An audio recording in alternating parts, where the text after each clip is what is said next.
जो लोग मत्ती को कह रहे थे, यीशु मसीह ने मत्ती को वैसा नहीं कहा। मैं धर्मियों को नहीं, पापियों को बुलाने के लिए आया।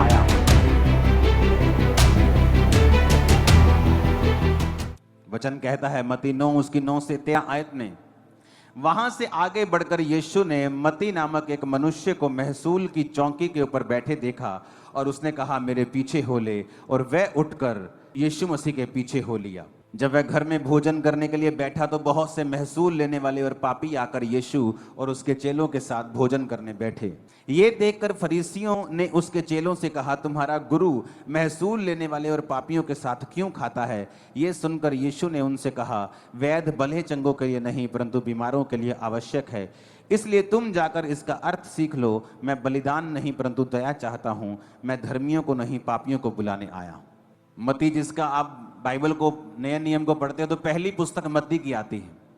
कौन था मत्ती? एक टैक्स कलेक्टर। किसके अंडर काम करता था? राजा हेरोदेस और रोमी लोगों के अंडर वो काम करता था। है कौन था? है था यहूदी। तो जब वो टैक्स कलेक्ट करता था, जब वो टैक्स लेता था, तो टैक्स वाले लोग जो थे वो बड़े ही बदनाम थे, क्योंकि ये टैक्स वाले लोगों के लिए ये मशहूर होता था कि ये लोग जो हैं लोगों से एक्स्ट्रा टैक्स लेते हैं, उन पर ज्यादा बर्डन डालते थे, उनको अलग अलग तरह के टैक्स के नियमों में फंसाकर ये टैक्स लेते थे उनसे। और ये यहूदी था तो यहूदी, लेकिन हेरोदेस राजा के नीचे काम करता था और टैक्स भी अपने परिवारों यानी यहूदी लोगों से लेता था। इसलिए जो मत्ती था वो बड़ा बदनाम आदमी था। मत्ती को जो यहूदी लोग थे एक गद्दार के रूप में जानते थे। जब वो मत्ती को देखते थे यहूदी लोग तो उसे गद्दार कह रहे थे कि जो उसकी जो रेपुटेशन थी, उसकी जो वैल्यू थी वो बिल्कुल भी अच्छी नहीं थी मत्ती की। लेकिन मत्ती खुद पैसा कलेक्ट नहीं कर रहा था। मत्ती तो सरकार के नीचे था और जो कुछ सरकार कहती थी मत्ती वो करता था। लेकिन जब यहूदी लोग मत्ती को देखते थे तो वो उसे एक पापी के रूप में, एक गद्दार के रूप में, एक अधर्मी के रूप में, परमेश्वर के सामने दोषी के रूप में उसे देखते थे। लेकिन मत्ती का कोई कसूर नहीं, क्योंकि मत्ती अपने लिए पैसा कलेक्ट नहीं कर रहा। मत्ती को जो सरकार कह रही है वो मत्ती कर रहा है। तो मत्ती का जो हार्ट था, जो कंडीशन थी, वो इस तरह से जैसे किसी का दिल पीस दिया गया हो और आत्मा पीस दी गई हो। था तो वो बड़ी ऊंची पोजीशन के ऊपर, लेकिन उसके दिल में भी शांति नहीं थी, क्योंकि वो जानता था कि वो अपने ही लोगों को लूट रहा है। अपनी लाइफ से वो सेटिस्फाइड नहीं था। बहुत से लोग आप देखते हो बड़ी ऊंची पोजीशंस के ऊपर होते हैं, अफसर होते हैं, बड़े बड़े सरकारी अफसर, बड़े बड़े दूसरे अफसर, लेकिन अगर आप ध्यान से उनकी जिंदगी को देखें, जब आप उनसे मिलेंगे, वो अपनी जिंदगियों से सेटिस्फाइड नहीं होते, क्योंकि वो सरकार के कामों को करते हैं, बड़ी चीजें अच्छी बुरी कर रहे होते हैं। लेकिन जीसस ने मत्ती से नफरत नहीं की। जो लोग मत्ती को कह रहे थे, यीशु मसीह ने मत्ती को वैसा नहीं कहा। तो जीसस ने कहा, जब जीसस ने उसको बुलाया कि मेरे पीछे आ जा, क्या अगर मत्ती का खुश होता, मगर मत्ती अगर अपने जीवन से सेटिस्फाइड होता, मैं आपको गारंटी देता हूं वो परमेश्वर के पीछे कभी नहीं चलता। मत्ती अपनी लाइफ में वैक्यूम फील कर रहा था, अकेलापन फील कर रहा था, एक दोषीपन की भावना भी उसके अंदर थी, सेटिस्फाइड नहीं था अपनी जिंदगी से। और इसलिए जब जीसस क्राइस्ट ने कहा मेरे पीछे आ जा, वो अपनी सरकारी नौकरी को, जो उसको कितने लाखों रुपए आज के हिसाब से देती होगी, उसको लात मारकर वो परमेश्वर के पीछे एक सेकंड में हो गया। कारण क्या था? यही कारण, जब वो पीछे हो गया तो जो टैक्स कलेक्टर है उसके दोस्त भी वैसे ही होंगे। टैक्स कलेक्टर की पुलिस भी वहां की वाकफ होगी, क्योंकि पुलिस के साथ उसका नाता होगा, अफसरों के साथ उसका नाता होगा, क्योंकि जब कोई टैक्स नहीं देता होगा उसके ऊपर कार्रवाई करवाता होगा, तो उसके साथ सारे सभी गंदे लोगों का भी उसके साथ नाता था। तो जब वो बचाया गया और जीसस के पीछे हो गया, तो बड़े से पापी लोग यीशु मसीह के साथ बैठ के खाने लगे। तो फरीसी कहते ये तो पापियों के साथ खाता है। और यीशु मसीह ने क्या कहा?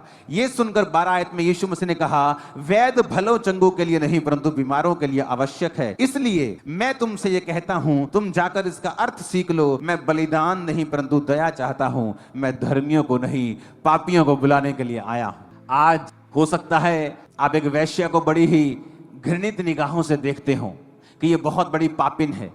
आपके एरिया के ड्रग स्मगलर को आप देखते हो कि ये बहुत बड़ा पापी है, लेकिन कभी भी आपने उनको सुसमाचार नहीं दिया। आपने जो मोहल्ले में बदमाशी करता है आपने उसे बुरा जान लिया, लेकिन कभी भी सुसमाचार नहीं दिया। जब आप इन लोगों के पास जाएंगे, इनकी संगति करने के लिए नहीं, जो ये करते हैं उसका आनंद उठाने के लिए नहीं, बल्कि जो यीशु मसीह ने उनके लिए किया है उनको बताने के लिए, आप नोटिस करेंगे कि जो लोग सबसे बड़े पापी हैं, यीशु मसीह के पीछे सबसे ज्यादा और सबसे स्पीड के साथ वो चलना शुरू कर देंगे जैसे ही आप उनको वचन देंगे। आपको लगता है ये रिश्तेदार तो बहुत गंदा है, ये तो बड़े गलत पैसे कमाता है, ये तो बहुत ही खराब आदमी है, आप देखेंगे वही बंदा सबसे पहले यीशु मसीह को मानता है। क्यों? क्योंकि जब वो खराबी करता है उसके दिल में एक बेचैनी होती है, क्योंकि जो व्यवस्था है वो विश्वासियों और अविश्वासियों दोनों के लिए है।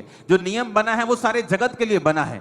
जब वो बुरा काम करते हैं लेकिन उनको मालूम नहीं होता वो बुरे काम में हैं, वो अपने माता पिता की आज्ञाओं को नहीं मान रहे होते, वो समाज के साथ अन्याय कर रहे होते हैं, विधवाओं अनाथों के साथ अन्याय कर रहे होते हैं, लेकिन उनको मालूम नहीं होता वचन।